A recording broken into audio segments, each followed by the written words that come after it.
नमस्कार, मी पंजाब डक आणि राज्यातल्या सर्व शेतकऱ्याचा हळद काढणी चालू आहे, कांदा काढणी चालू आहे, गहू देखील थोडेफार राहिले आहेत. तर शेतकऱ्याचे मेसेज आलेत की आता परिस्थिती काय राहील, अवकाळी पाऊस येईल का. तर राज्यातल्या सर्व शेतकऱ्याला सांगू इच्छितो की आज आहे 11 एप्रिल 2026. आजपासून 20 तारखेपर्यंत राज्यात हवामान कोरडं राहणार आहे. 37, 38, 39, 40 अंशापर्यंत पारा वाढत जाणार आहे, म्हणून हा अंदाज लक्षात यायचा. पण राज्यातल्या सर्व शेतकऱ्याला सांगितलं की ज्यांच्याकडे हळद असेल, कांदा असेल, तुम्ही काय करा, 20 एप्रिल ते 24 एप्रिलच्या दरम्यान राज्यात परत अवकाळी पाऊस आणि काही ठिकाणी गारपीट आणि काही ठिकाणी अवकाळी पाऊस पडणार आहे, म्हणून हे अंदाज लक्षात यायचा.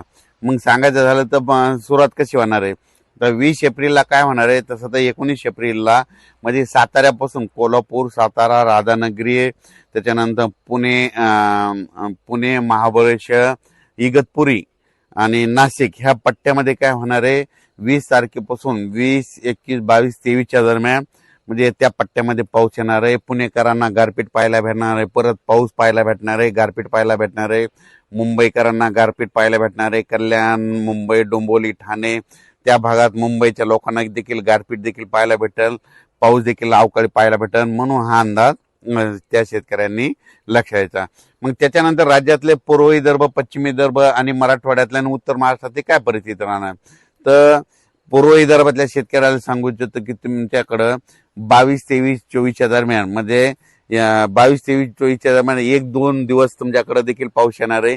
काही ठिकाणी गारपीट होईल, पण सगळीकडे पाऊस पडणार नाही, गारपीट देखील सगळीकडे होणार नाही, म्हणून हा अंदाज विदर्भातल्या पूर्व आणि पश्चिम मध्ये 6-5-11 जिल्ह्यामध्ये, वर्धा जिल्हा झालं, नागपूर जिल्हा झालं, भंडारा जिल्हा झालं, गोंदिया झालं, गडचिरोली, चंद्रपूर, यवतमाळ, अकोला, अमरावती, बुलढाणा या जिल्ह्यातल्या सर्व शेतकऱ्याला सांगू इच्छितो की 21 एप्रिल ते 24 एप्रिलच्या दरम्यान तुमच्याकडे काही ठिकाणी गारपीट होईल, तुरळक ठिकाणी पाऊस देखील होणार आहे आणि काही ठिकाणी वारं देखील सुटणार, म्हणून हे अंदाज 24 एप्रिलचा विदर्भातल्या शेतकऱ्यांनी लक्षात येतं. त्याच्यानंतर मराठवाड्यातल्या शेतकऱ्याला सांगू इच्छितो की मराठवाड्याकडं म्हणजे मराठवाड्यामध्ये नांदेड जिल्हा झालं, हिंगोली जिल्हा झालं, परभणी जिल्हा झालं, लातूर जिल्हा झालं, बीड जिल्हा झालं, धाराशिव जिल्हा झालं, जालना जिल्हा झालं, संभाजीनगर जिल्हा झालं. त्या परभणी जिल्ह्यातल्या 7 जिल्ह्यातल्या लोकांना सांगू इच्छितो की ज्यांचा हळद असं तर तुम्ही काय करा, 20 तारखेपर्यंत काढून झाकण्याची तयारी ठेवा, कारण की 21 नंतर काय होणार, 21 पासून ते 24च्या दरम्यान परभणी जिल्ह्यात देखील वेगवेगळ्या भागात भाग बदलत तुरळक ठिकाणी पाऊस पडणार आहे, म्हणून हा अंदाज लक्षात यायचा. लातूर जिल्ह्यात देखील काही भागात गारपीट होईल, धाराशिवकडे देखील थोड्याफार प्रमाणात गारपीट होईल, बीड जिल्ह्यात देखील गारपीट होईल, नांदेडकडे देखील काही भागामध्ये गारपीट होईल, पण गारपीट सगळीकडे होणार नाही, तुरळक ठिकाणी होणार आहे, म्हणून हे मराठवाड्यातल्या सर्व शेतकऱ्यांनी अंदाज लक्षात यायचा. आणि पाऊस देखील सर्वदूर पडणार नाही, फक्त अवकाळी येणार आहे, अवकाळी सगळीकडे पडत नसतं, म्हणून हे देखील मराठवाड्यातल्या शेतकऱ्यांनी लक्षात यायचं. उत्तर महाराष्ट्राकडे सर्वप्रथम अहिल्यानगर म्हणजे अहिल्यानगर जिल्ह्यातले सर्व शेतकऱ्याचे कांदे काढणं चालू आहे. काल मी गेल्याच्या नंतर पाहिलं तर कांदे काढणं चालू आहे, लगभग सुरू आहे कांदे काढण्याची. अहिल्यानगर झालं, नाशिक जिल्हा झालं, नंदुरबार जिल्हा झालं, धुळे जिल्हा झालं, जळगाव जिल्हा झालं, त्या सर्व शेतकऱ्याला सांगू इच्छितो की तुमच्याकडं म्हणजे 21 तारखेपासून ते 24 तारखेच्या दरम्यान 2 दिवस तुमच्याकडं अवकाळीचं सावट राहणार आहे, म्हणून हा अंदाज लक्षात यायचा. तुरळक भागात थोडीफार गारपीट होईल, म्हणून हे देखील लक्षात यायचं. सर्वदूर काही पाऊस पडणार नाही, अवकाळी पाऊस पडणार आहे, काही ठिकाणी वारं सुटणार आहे, पण थोडं अवकाळीचं सावट आहे, म्हणून हे लक्षात यायचं. म्हणजे काय होतंय की एक पूर्वकल्पना म्हणून हे अंदाज 21 ते 24 एप्रिलचा दिला जाईल. त्याच्यानंतर कोकणपट्टीमध्ये तुम्हाला सांगू इच्छितो की नंदुरबार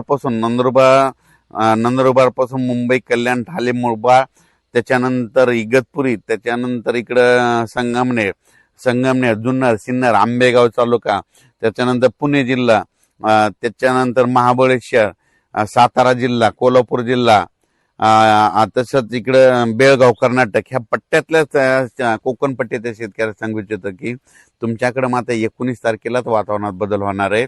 काही ठिकाणी गारपीट देखील पाहायला भेटणार. पुणेकरांना परत एकदा काही भागात गारपीट पाहायला भेटणार आहे.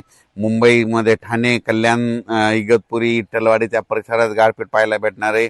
त्याच्यानंतर संगमनेरकडे देखील गारपीट पाहायला थोडी भेटत. त्याच्यानंतर जुन्नर, आंबेगाव तिकडल्या पट्ट्यामध्ये नारायणगावकडे देखील गारपीट थोडी पाहायला भेटत. त्याच्यानंतर सातारा जिल्ह्यात देखील गारपीट पाहायला भेटणार, म्हणून हे अंदाज लक्षात यायचा. म्हणजे सांगायचं झालं तर 21 एप्रिल ते 24 एप्रिलच्या दरम्यान राज्यात भाग बदलत तुरळक ठिकाणी अवकाळी पावसाचा अंदाज आहे. खूप काही मोठा पडणार नाही, पण अवकाळी येणार आहे. म्हणून ज्यांची हळद असेल तर तुम्ही झाकण्याची तयारी ठेवायची.